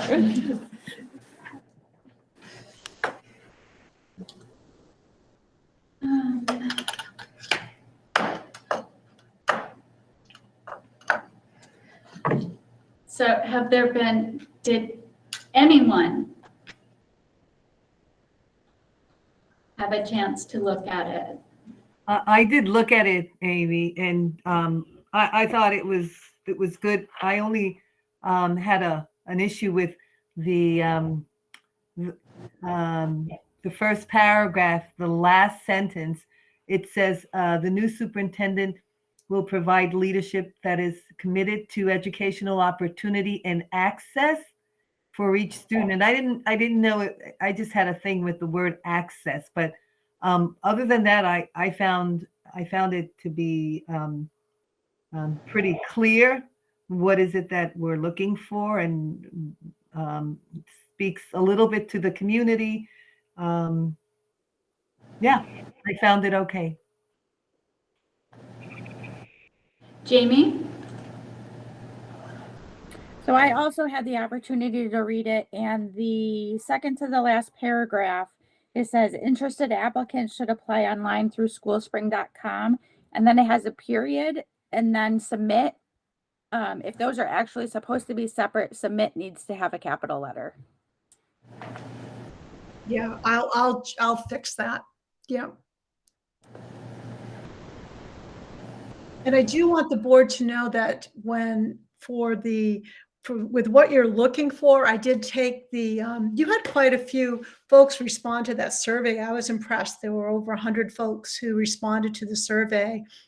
So I took the data from that survey, which I also did share with you, who responded and what the high areas were. And so I did work that into what you're looking for in the successful candidate. And I will share, we'll also share that information with the screening committee because I think, and I can share some of the comments with them too, because I think that's helpful when they start to go through the process to see what the community had to say and what they were interested in. Rebecca, do you have a recommendation for that educational opportunity and access? Or maybe someone else does. Yeah. I thought about it a little bit, and then I said, no, yeah, no, we have. So I'm okay with it. It just threw me. I was trying to find something better, but no, I accept it. No problem. Okay. The big one that I think you all need to come to a landing on, because I don't want to post it until you've come to that landing. I also shared with you in your shared Google Drive, I put together some comps, some salary comps from your region. And it's very important to post that salary range in your job posting. So I do want you to get your heads around that. So I put in the average. I also included in that what the average salary is for this current year for a superintendent. And then based on what your regional comps say and what the average is, I've made a recommendation of a salary range of 135 to 150. So Jackie, I think a lot of people know this because I asked the board to do this, but I've been working on creating a starting point for administrative pay. I haven't shared my results with the board. I was waiting to be able to talk with the other two members of the negotiating committee to kind of throw around my findings. So basically I have all those averages as well. So. Yeah. Yeah, I mean, I think that's, I think that you only have one other, you have Two Rivers and Wyndham Southwest have a salary range, that have a salary, the lowest is 135. And then the rest goes up from there. And the average this year for superintendents was 147.7 in Vermont. I also, if you take a look at that chart, you'll see that I also gave you your total years as a superintendent, not total years of experience in one place, but total years of your superintendent experience. So that kind of helps too. So I just felt that that was a reasonable range for us to post. So that was 135 to 150. 150? Yeah. Mark, you've had your hand raised. I was just curious, is School Spring generally the only submission point for resumes and letters of intent? Or is it an option that's customary? Yeah, that's where, I mean, that's where most folks are going to look. And it was my experience last year when I did a couple of searches that we did pull people from all across the country. So School Spring is pretty widely known. The other place some SUs or districts choose to advertise is an Education Week, which is a pretty well-known a newsprint, and it's digital and it's newsprint. That's an additional $600 to do that. I think that if we get to a place, the way I have worded the posting is that reviews will begin on January 23rd and the posting will stay open until the position is filled. So I think that if we get to a place that we're like, wow, the screening committee gets to a place and we're like, we need more. Then I think we come back and say, let's expand that search. But I think you're going to probably pull everybody. School Spring is the place that educators look if they're looking for a job. Thank you. Yeah.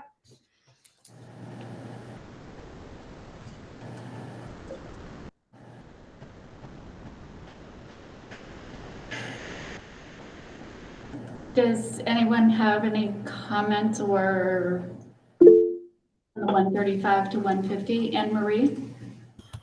I guess I just would say that if 147 is the highest around, I don't know that we in our little district really want to be the highest of the high. So I don't know that we want to go above like 145 maybe. I don't know. Just my opinion. Since we're not really a big deal district, I just think if there are other ones around that's the highest you found was 147. I don't think we want to go above that. It's not the highest. That's the state average. Oh, okay. Okay, so if you look at the chart, the highest in your district is 154, and there's a 152 that's of similar size as yours. 150, they've had more experience, but no, I think it ranges. 147 is the state average. Yeah, for this year, for last year it was 135. And also what's interesting is that sometimes, depending on who pulls the data, those averages can be sometimes a little low, especially when you're looking at principals, because you have outlier pieces out there in which someone is half-time a superintendent and half-time something else, or half-time principal. You got to be careful with just the averages. But I think the 135 to 150, 155 is a reasonable range. And I think it's appropriate looking at, I mean, when you get up into the Chittenden County area, then you're starting to get into a much higher range for administrators. And so that's where this area can't go, into that $200,000 a year range. Basically, I guess what I'm saying is I concur with Jackie's range.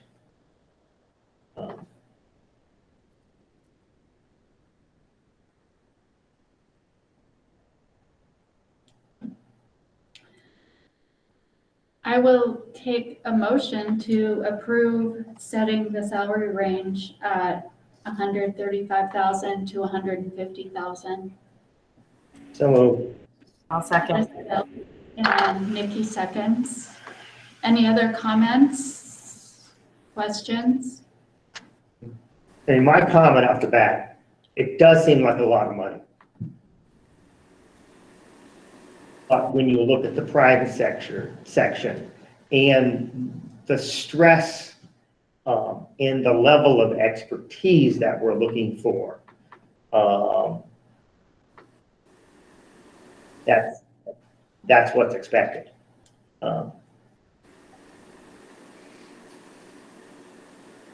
I will begin the roll call, starting online. Anne Marie. Aye. And Colleen. Aye. Davis. Aye. Elizabeth.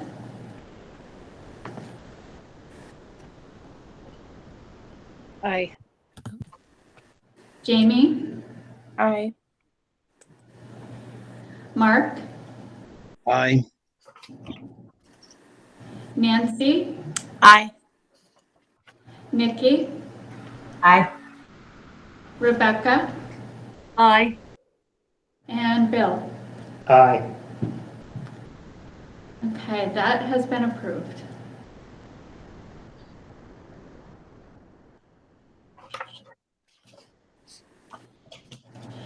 Did you need more?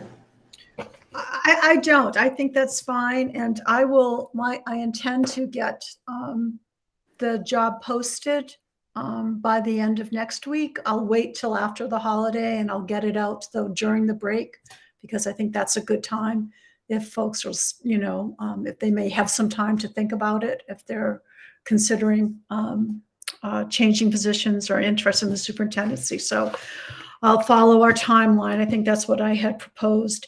The only other question, Amy, I have is that, did you notify the AOE of the vacancy? We have to do that before I advertise. Yes. Okay, great. Yes. So, oh my gosh. I notified them several times. Just kind of what you have to do. Yeah. Yeah. You have to use the carpet bombing I, technique to getting in touch I with the could 808. send them one more notice that we have, that you are our consultant. We've engaged you as a consultant and we anticipate beginning our search in January. Is that, okay? I think will that's good. Yeah, we are supposed to do that, so that would be helpful. I don't think I have, I'll work with Christine to get contact information for everyone, and I'll reach out to screening committee sooner than later so that they can start to get those dates on their radar and on their calendars. And Christine, I'll also want to work with you about, as far as a location, a room to meet in. Harpoon. One station, whichever.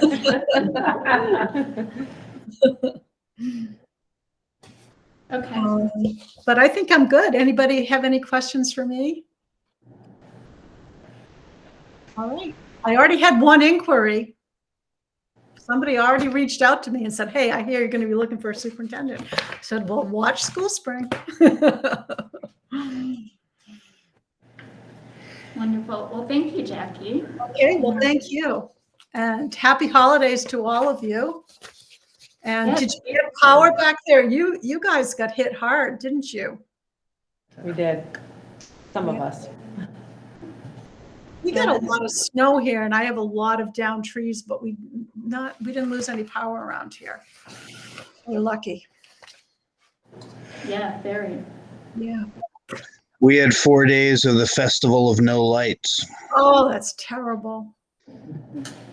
That is terrible. This time of year to do that. It's cold, it's miserable. Oh, sorry to hear it. Well, thank you. I look forward to working with some of you for quite a bit in the month of January, and then I'll see the rest of you later on. So thank you. Bye-bye. Thank you. Bye-bye.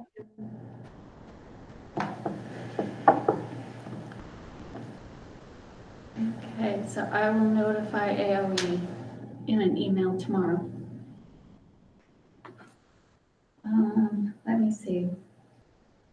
So thank you. That took quite a bit off of items for action. So we are going back to items for discussion, and we are to item D, which is teacher benefits, allowing children of staff to attend school where the parent works. And Mr. Yates. Okay, I have been researching and discussing this topic for 20 years. Not just as a teacher, as a school board member and a parent. I've taken advantage of it. My children went to Pomfret with me. There's clear benefits to it. It sets a tone of engagement within a school district. There are legal issues, though, that are involved. In legal issues in which, before moving forward, we would have to get some advice. The main legal issue has to do around special ed. And the fact that it opens us up to some real exposure for funding. And that's the topic that no matter where I have had this discussion, that we could never get around that. If there's a way to get around it, I would support it. I think at the minimum, though, the changes within special ed, going to the SU level, it's a pretty easy to sell to allow teachers who live within the SU to take their children to the school to which they teach at. I think that pretty much would alleviate any legal issues because special ed is at an SU meeting. again, I would insist on legal examination of that.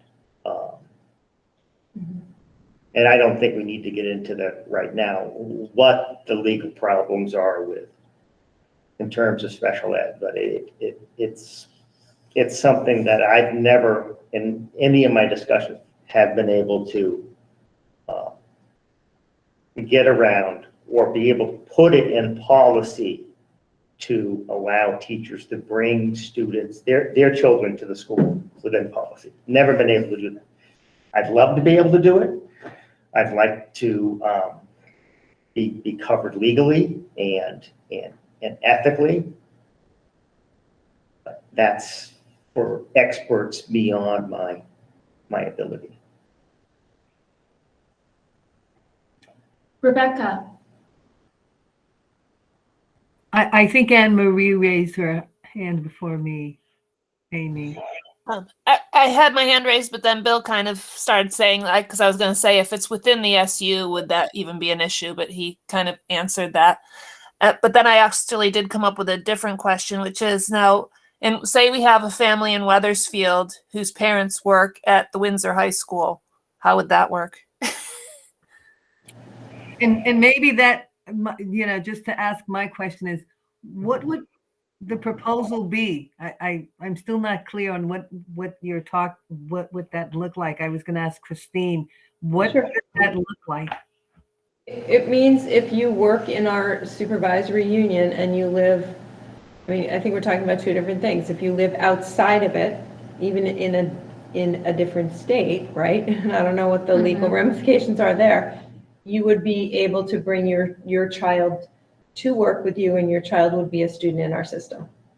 So I think it's easier in the district. If you live in Wethersfield, but you work in Windsor, can you bring your children with you to Windsor? And we do have an intra, I always get them mixed up, policy, but it's not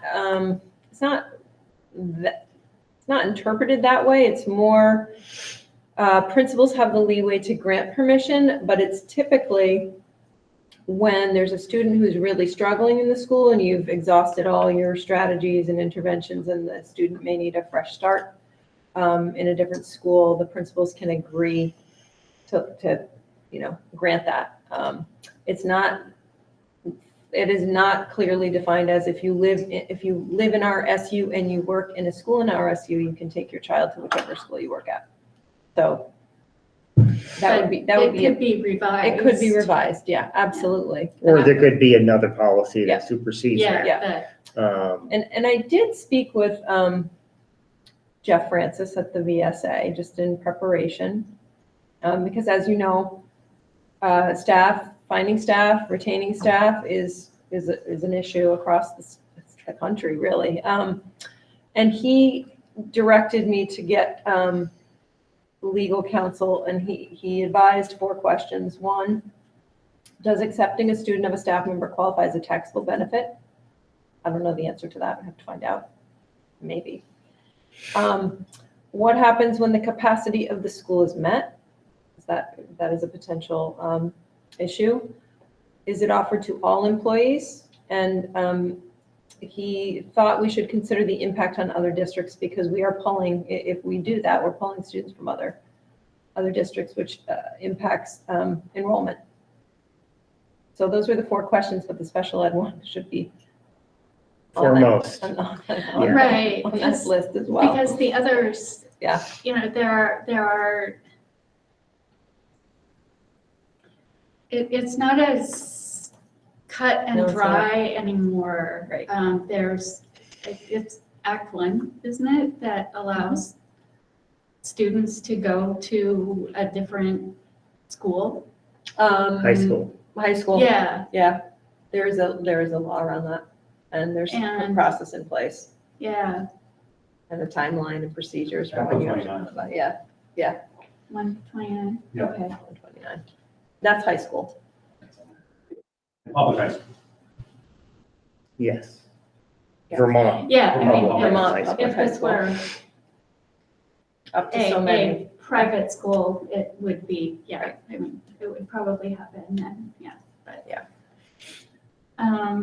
Nikki, Yeah, I just wanted to say that I think that this is still worth following up on, and chasing down as much of this as we can. I think because of the affordability issues that we have in our communities, our teachers are having to drive really long distances, and if you're driving, 45 minutes to an hour and have a kid, you can't take care of your kid and take care of all of our kids. And so I just feel like it almost needs to happen statewide, because wherever you can find a house, you have to be. And I feel like we just need to make this work. So Elizabeth, are you listening? Yes, of course I am. Yes. This would be a topic. I just said that this should be statewide. Well,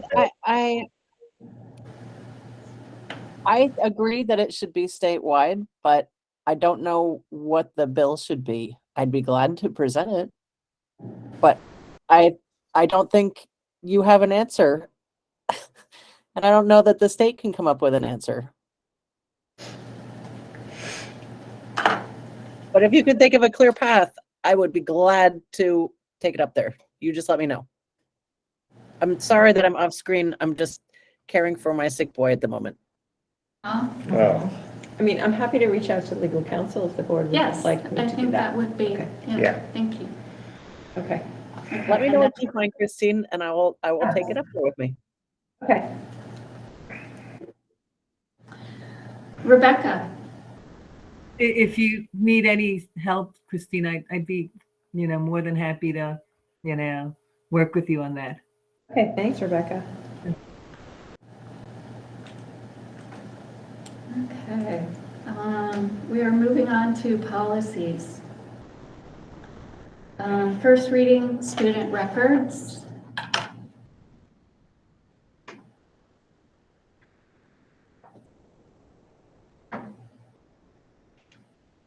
This is fairly boilerplate. I'm really, this is a law compliance, and it's pretty well written. I'm just trying to find where I had it open. Yeah, there it is. Okay. I had it open as well. And basically, it's making sure that parents have access, students have access. FERPA is followed.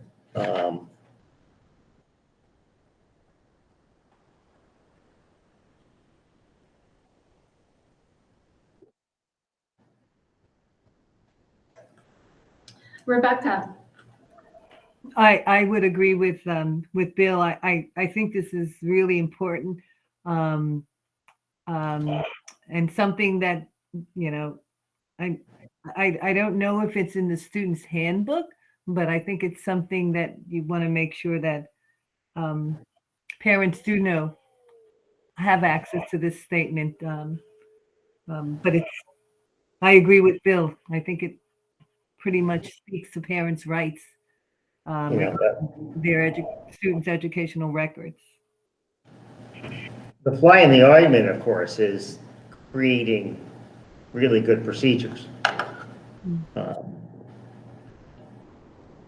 Right, which our administrators would be doing. Right. We have So, top of the line administrators. Okay, so this is a first reading. We will revisit in January. Got it. And student conduct and discipline. And this is also a first reading.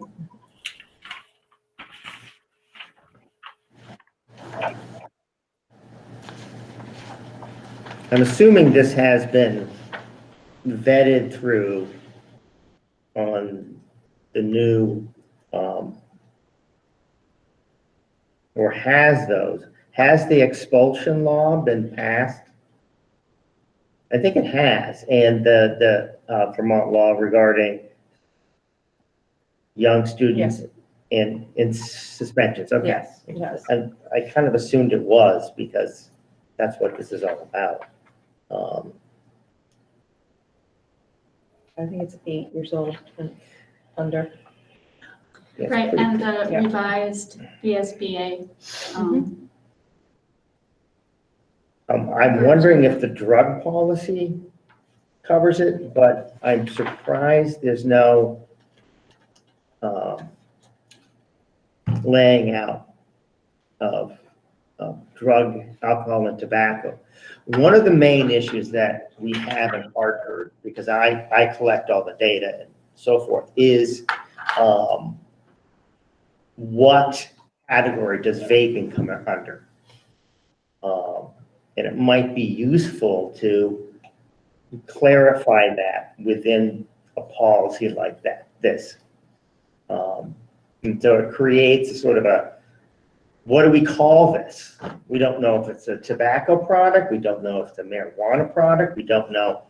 It's that, where does that fall on the spectrum of even state reporting? I don't know, that I would find as an administrator that kind of useful to have that laid out someplace. The conduct discipline policy might be the place for it. It may not be. That's the issue that I see coming up a lot with high school and middle school behaviors, is categorized in that way. Yeah. Well, I mean, I'm not, I guess in terms of cannabis,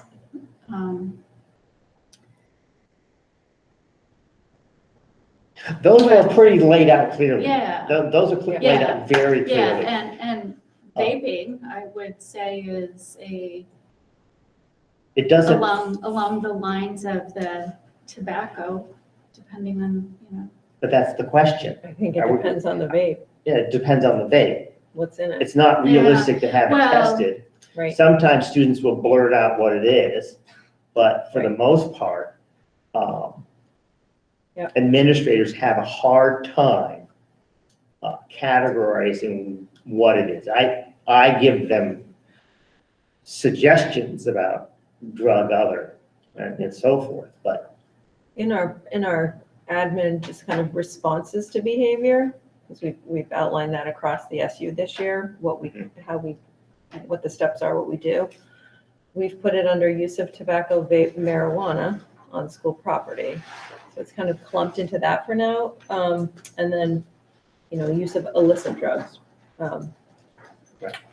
as another category. But yeah, it's unclear. Yeah. I would agree with you. We're doing the best we can. So I don't think it's outlined in the tobacco policy currently, but and this may not be the place. Rebecca? I'm a little hesitant to, or I think that conversation requires more discussion, because if we have a student that's coming in under the influence of alcohol or any sort of substance, we kind of know that this is definitely related on some level to mental health issues, and I just want to be really careful about how we sort of respond to students, and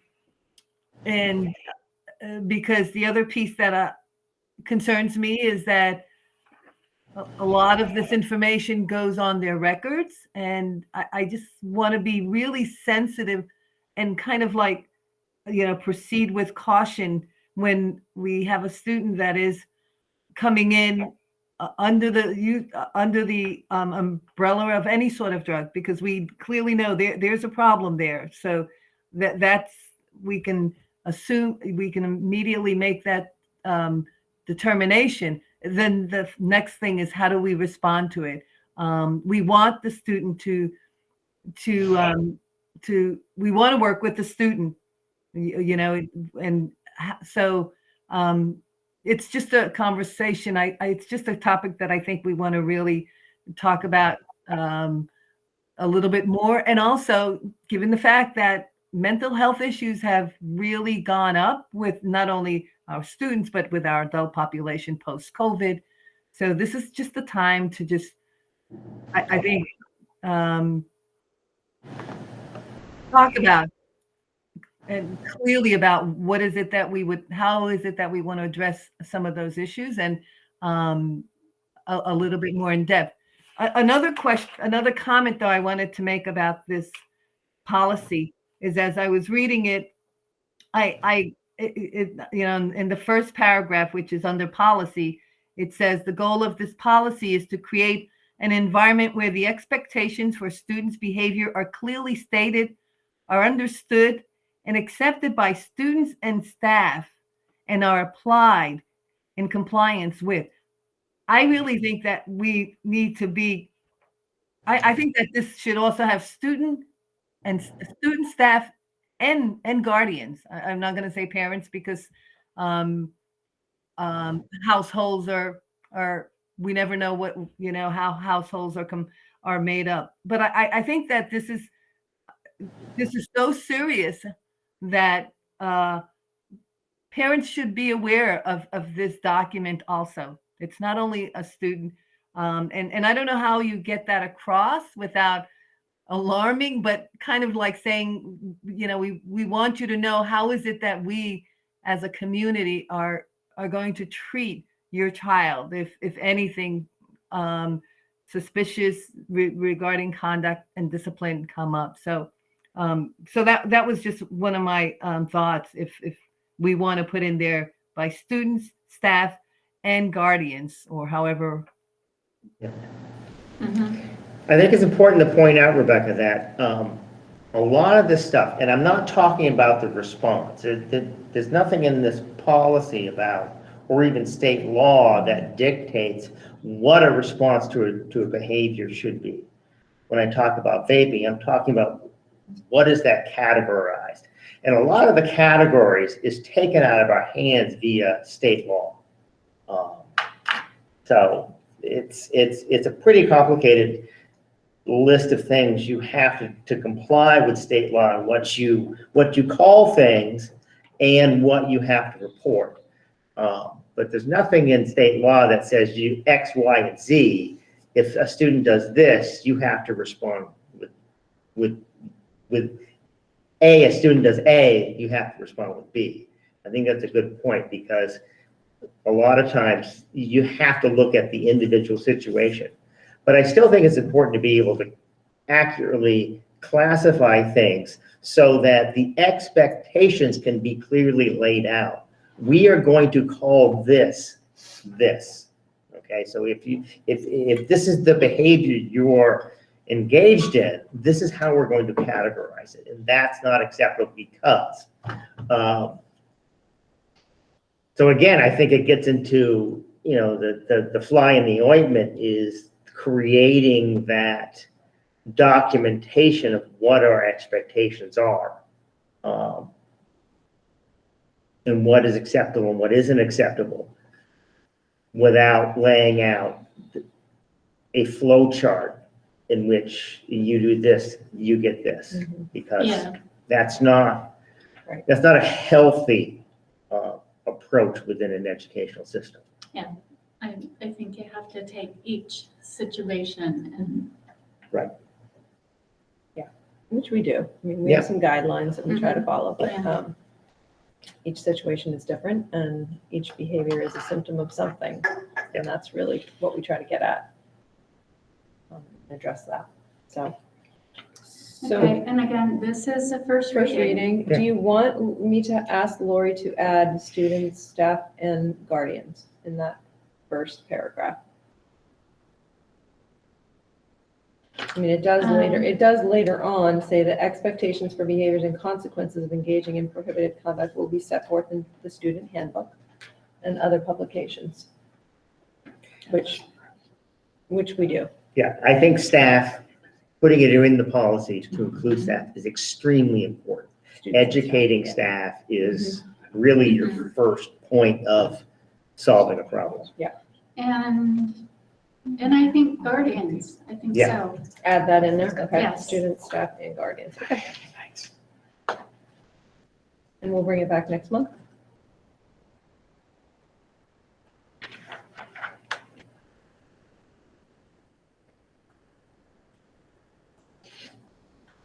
Okay, substitute teachers. That one.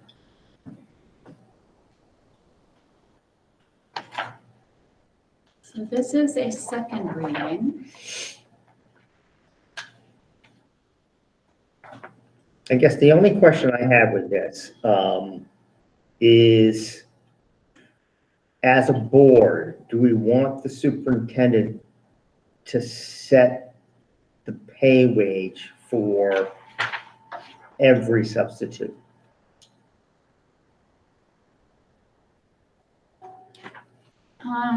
We recently, You guys did it. Yeah. we did it. Yeah. Yeah, I mean, I agree with the fact that a superintendent should have the leeway when hiring for a long-term sub. You know, especially if it's a certified person, it's really important to fill this position for 1, 2, 3 months. There has to be some leeway there. I'm not sure if I was a superintendent, which I'm sure I never will be, because I'm not sure I want to do that. If I was a superintendent, I'm not sure I would want that responsibility to set the basic rate for sub pay. I think I'd want the board to do that. And as a board, that's the last thing that we did. right. So that's the only, It could be paid wages, or wages will be approved by the board in consultation with the superintendent. Yep. And will be reviewed on an annual basis.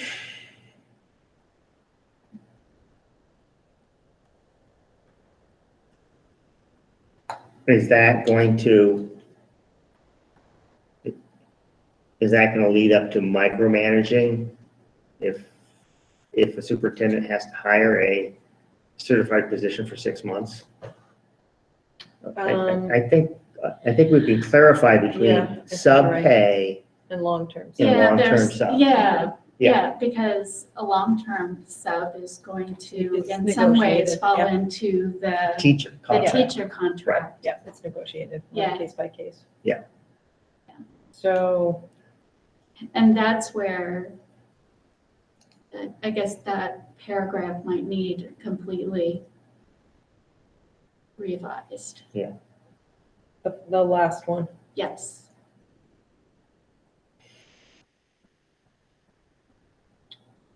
It could just be as simple as long-term substitute teachers will be paid wages as determined by the superintendent from year to year. Yes. If you Yeah. Uh-huh. distinguish it and then, Yeah. everyday sub pay Yeah. or wages, yeah, okay. I can have Lori work on that. Okay, Yeah. great. And so that'll come back for third read in January, yep. Okay. And let me see, we are to the library. Library materials. This is our third reading. Jamie has her hand up. I don't know if you saw. Jamie, yeah, I did. I saw that and then I got distracted. I'm sorry, Jamie. Yes. No worries. I just wanted to comment that in the second line that there needs to be an ending parenthesis after Weathersfield. Oh, yep, I see it. In the substitute one. Yes. Okay. I'm gonna like Jamie. Jamie is like an She editor. is, yeah.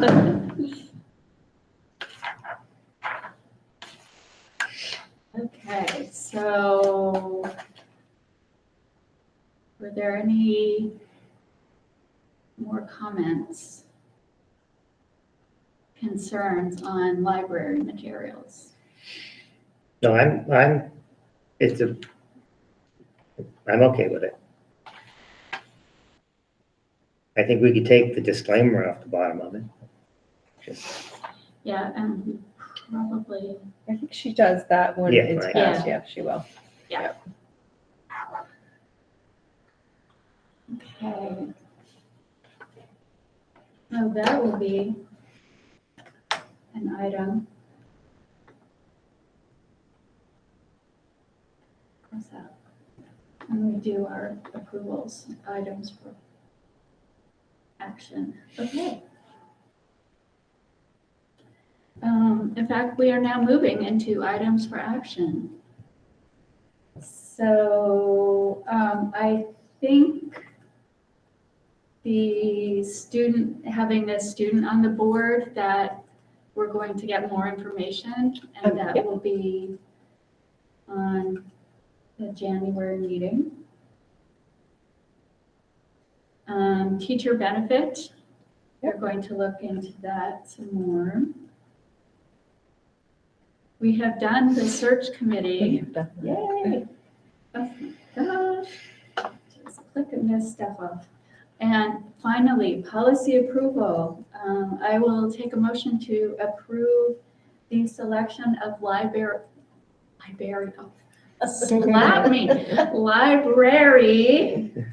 materials. Now, I work in a library. I'll move. Second. those lying bears. Okay, Colleen, and then there was a second? I'm Yes, sorry. me. Rebecca, okay, thank you. Are there any other comments or concerns before I take a roll call? Hearing none. I'm starting in the room. Bill? Aye. Feel so special. Anne Marie? Colleen? Aye. Davis? Aye. Elizabeth? Aye. Jamie? Aye. Mark? Aye.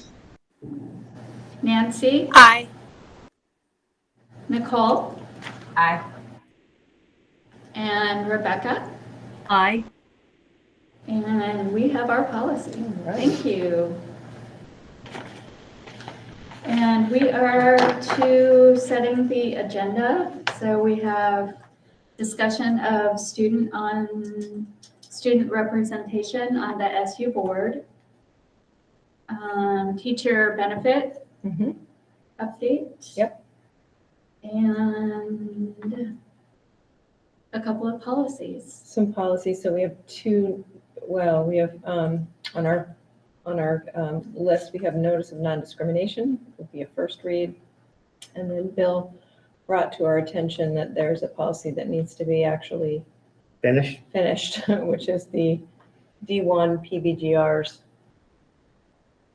So we can add that one as in January, if that's okay. Okay. Certainly. And then we'll have second read on student records, second read on student conduct, and third read on substitute teachers. Okay, great. Okay. And let me see, a hand just went up. Nancy? When you said teachers, was that the teachers and their children coming to the school they're working in? Is that what you're referring to? The teacher benefit. Yeah. So are you going to add that the school,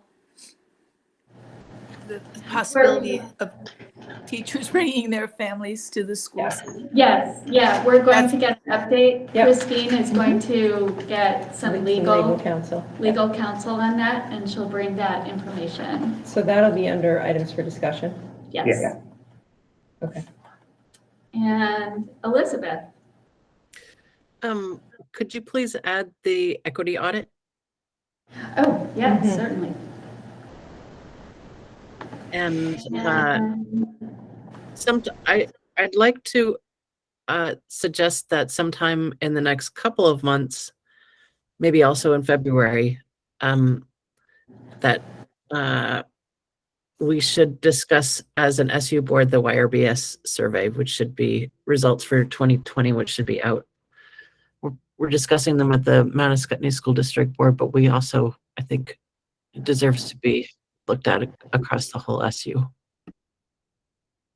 You haven't seen them yet, have you, Elizabeth? I have not. Have you? No, they're out in some states, like Indiana has theirs out. So it should be in the next month or two. But Okay. Currently, I think it's slated for January. Okay. yeah, so February is probably Yeah. good because Yep. we have a very full meeting Okay. and Yep, and as part of the admin report, you'll get the quarterlies. Larry will present those and Oh, Angie will do great. the curriculum It's plans, plans. it's all the plans report, and then an update, a quick update on PBL proficiencies. okay, great.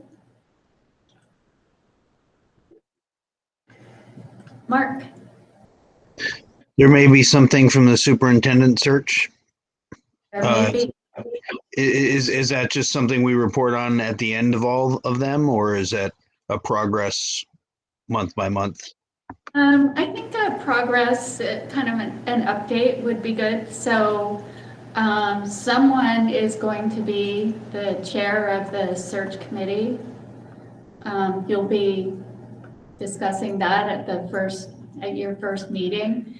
So I would ask, Put it under discussion. yeah, just put an it under update. discussion. Okay. Yeah. Because it just occurred to me, it might not be a board member, it might be a teacher or administrator. So, but if there could be an update, that would be great. And I think we're good for tonight. How about And we will, quick executive session?